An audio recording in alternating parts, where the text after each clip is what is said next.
na yung pag-request nyo ng executive session ay wala lang. Wala kang ibang importanteng sasabihin.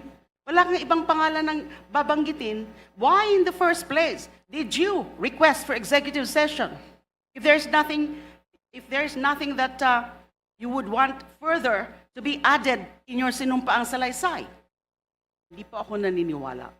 Gusto ko muna pong tanungin, meron ho bang nag-assist sa inyo nung ito ay prinisenta sa Senado? Your Honor, wala po talaga dahil ako po talaga ang nagsulat nito based on my personal knowledge po talaga at experience. At ito ay sinumitin nyo sa komite. Yes po, Your Walang Honor. ibang kumausap sa inyo bago ito sinumite. Wala Yung po sa talaga, Blue Ribbon, Your sa Honor. Blue Wala Ribbon po. Committee. Ang pinagtataka ko lang po, kanina nadinig ho natin lahat, you were asking for an executive session. And you said something like, kasi natatakot ako para sa pamilya ko. And perhaps we can check it from the records, from the TSNs, the exact words or the exact sentences na sinabi nyo when you were requesting for executive session. Do not tell me now na yung pag-request nyo ng executive session ay wala lang. Wala kang ibang importanteng sasabihin. Wala kang ibang pangalan ng babanggitin.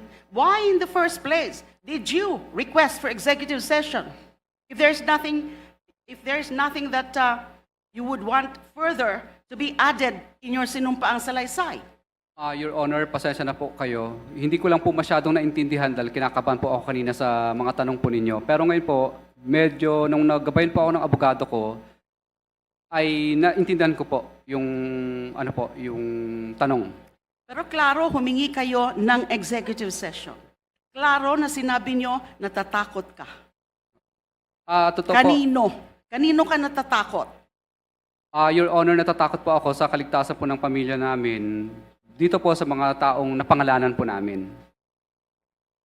So, bakit kailangan mo ng executive session na pangalanan mo na dito? Kung wala ka pang ibang idadagdag na importante at lalo na mga pangalan.